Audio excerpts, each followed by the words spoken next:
Tripura TSR IR vacancy 2024 কবে recruitment হবে সেই সম্পর্কে তোমাদেরকে আজকে আপডেট দেব। তোমরা অনেক দিন ধরে জিজ্ঞেস করছো কবে টিএসআর নিয়োগ করা হবে, তো কোনো আপডেট ছিল না বলে আমি কোনো ভিডিও বানাইনি। আজকে নতুন আপডেট নিয়ে এসেছি রিক্রুটমেন্ট সম্পর্কে, তো তোমরা ভিডিওটিকে প্রথম থেকে শেষ পর্যন্ত অবশ্যই ওয়াচ করবে। আর তুমি যদি চ্যানেলে নতুন হয়ে থাকো তাহলে অবশ্যই চ্যানেলটিকে সাবস্ক্রাইব করে পাশে থাকা বেল আইকনটিকে প্রেস করে রাখবে এমনই ইনফরমেটিভ ভিডিও সবার প্রথমে পাওয়ার জন্য। দেখো, এখানে রাইফেলম্যান, হাবিলদার, ট্রেডম্যান, ক্লার্ক এইসব পোস্ট রয়েছে তোমাদের। তো তোমরা এই ভিডিওটি দেখলে সম্পূর্ণ ডিটেলসে জানতে পারবে যে কবে নিয়োগ করা হবে। তাছাড়া 2টি আইআর ব্যাটালিয়ন এ নিয়োগ করবে বলেছিল রাজ্য সরকার, এটি 2023 সম্পূর্ণ ডিটেলসে বলা হয়েছিল। এখন যে সম্পর্কে আমি আলোচনা করব সেটি হলো রাইফেলম্যান ভ্যাকেন্সি কত রয়েছে সেটা দেখতে পারবে, ঠিক আছে। হাবিলদার, তারপর ট্রেডম্যান, তারপর ক্লার্ক, এর সাথে নিয়োগ প্রক্রিয়া তোমাদের কবে করা হবে এবং 2টি আইআর ভ্যাকেন্সি রিলেটেড আপডেট রয়েছে, ঠিক আছে। তো তোমরা ভিডিওটাকে প্রথম থেকে শেষ পর্যন্ত সম্পূর্ণ দেখো, স্টেপ বাই স্টেপ আলোচনা করছি। তো তোমরা ভিডিওটি দেখো, যেখানে তোমরা ক্লিয়ার হয়ে যাবে কবে নিয়োগ করা হবে ইত্যাদি। আইন শৃঙ্খলা রক্ষার ব্যাপার আছে, রাজ্যের নিরাপত্তার ব্যাপার আছে, এবং যে বেকারের সংখ্যা আমাদের রাজ্যে বাড়ছে, বিধানসভায় দেওয়া তথ্য সারা রাজ্যে প্রায় 7,41,305 জন বেকারের কথা বলছি, সাপ্লিমেন্টারি বলছি। যেহেতু এখানে আমি আরোগ্য দপ্তরের টিএসআর, বিধানসভায় দেওয়া তথ্য 2230 জন টিএসআরই খালি আছে, শুধু শূন্য পদ। কিন্তু এখানে দেখা যাচ্ছে যে বিধানসভায় দেওয়া তথ্য 2টো ব্যাটালিয়নের জন্য খোলার জন্য সরকারের পক্ষ থেকে কেন্দ্রীয় সরকার স্বরাষ্ট্র দপ্তরে দাবি করা হয়েছে। তো ব্যাটালিয়ন দাবি করার তো একটা প্রক্রিয়া যে কবে আমাদের অনুমোদন দিবা আরোগ্য দপ্তর, কবে আমি লোক নিয়োগ করব। কিন্তু উক্ত যে ব্যাটালিয়ন গুলো আছে এই ব্যাটালিয়ন গুলোতে তো লোক নিয়োগ করা যেতে পারে। তো ওইগুলোতে নিয়োগ না করে আমি প্রসেসিং করলাম নতুন ব্যাটালিয়নের লেখা, এটা তো কোনো মানে হয় না। আগে যে ব্যাটালিয়ন গুলো আছে 12টা ব্যাটালিয়ন, এটার মধ্যে লোক নিয়োগ করা হোক না। আমি ব্যাটালিয়নের অনুমোদন পাবো বললা আমি দিয়ে দিলাম, ও হইব কবে হইব এটা তো গ্যারান্টি নিতে হবে। বেকার হওয়া এইভাবে বয়ে থাকবো, আমাদের রাজ্যের নিরাপত্তা বিঘ্নিত হইব। তো সেই ক্ষেত্রে আমি কোনো হাউসে বলুক মিনিস্টার মহোদয় যে কবে নিয়োগ করা হইব, ঠিক আছে প্রক্রিয়া, কিন্তু একটা নির্দিষ্ট একটা টাইম বলুক না। স্পিকার মহোদয়, আমি উত্তরে বলেছি যে সরকার বিভিন্ন শূন্যপদগুলো পর্যায়ক্রমে এটা পূরণ করার মতো প্রসেস অলরেডি শুরু করেছে। তো এখানে অলরেডি 6,791টি শূন্যপদের মধ্যে 2,967টি পদ পদোন্নতি এবং অবশিষ্ট 3,813টি পদ সরাসরি নিয়োগের মাধ্যমে নিয়োগ করার ব্যবস্থা। এবং এছাড়াও ত্রিপুরা পুলিশ দপ্তর কনস্টেবল 1000টি শূন্যপদ সরাসরি নিয়োগের মাধ্যমে পূরণ করার জন্য সম্প্রতি একটি নির্বাচন কমিটি বোর্ডের গঠনও করা হয়েছে এবং সেই সঙ্গে যোগ্য প্রার্থী বাছাইয়ের জন্য শারীরিক পরীক্ষা ইতিমধ্যে সম্পন্ন হয়েছে এবং বর্তমান লিখিত পরীক্ষা সম্পন্ন করার কাজ চলছে। এছাড়াও কনস্টেবল 1000টি শূন্যপদের যে 33% পদ মহিলার জন্য সংরক্ষণ হয়েছে, এগুলো অবস্থা চলছে। তো প্রশ্ন হচ্ছে শূন্যপদ পূরণের ব্যবস্থা সরকার অলরেডি পদক্ষেপ নিয়েছে, ঠিক আছে। এবং মাননীয় স্পিকার স্যার, আমার একটা সাপ্লিমেন্টারি কোয়েশন।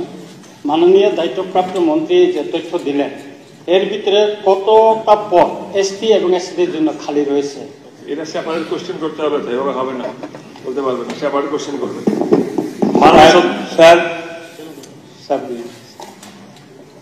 স্যার এখানে বলা হয়েছে কত শূন্য পদ, আর মাননীয় মন্ত্রী বলছেন পর্যায়ক্রমে।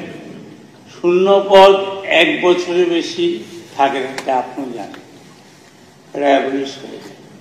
আর বলছেন কবে নাগাদ করবো আমরা জানি না। 6,791টা শূন্য পদ, মানে সর্বাঙ্গে এই সরকারের মাথার থেকে পায়ে পর্যন্ত সর্বাঙ্গে শূন্য পদ উনি যা দৃষ্টি দিলেন, তাইলে 1 বছরের মধ্যে যদি শূন্যপদ আপনি পূরণ না করেন অটোমেটিকলি না। আমি আপনি সাপ্লিমেন্টারি করুন না। সাপ্লিমেন্টারি ব্যাপার হলো শূন্য পদগুলি 1 বছরের মধ্যে পূরণ করা হবে কিনা। মন্ত্রী তো বলেই দিলেন। কি বললেন? উনি বললেন পর্যায়ক্রমে। স্যার যেমন আপনি তেমন আপনার মাননীয় স্পিকার মহোদয়, মাননীয় সদস্যজি বলেছেন, উনি বলেছেন, আমি বলেছি, এর মধ্যে এটা পদোন্নতি পদও আছে 2978, আর বাকি চলছে পর্যায়ক্রমে। আমি বলেছি যে শুধু বোর্ডও গঠন করা হয়েছে, হচ্ছে, তো প্রসেস চলছে। তো এটা প্রসেস চলা মানে এটার শূন্য পূরণের ব্যবস্থাই করা হচ্ছে। তো স্পেসিফিক একটা সময় এর মধ্যে করতে হবে, এটা তো বিভিন্ন প্রক্রিয়ার কারণে কোনো সব হতে নাও পারে, এটাই হবে, হচ্ছে। মাননীয় প্লিজ,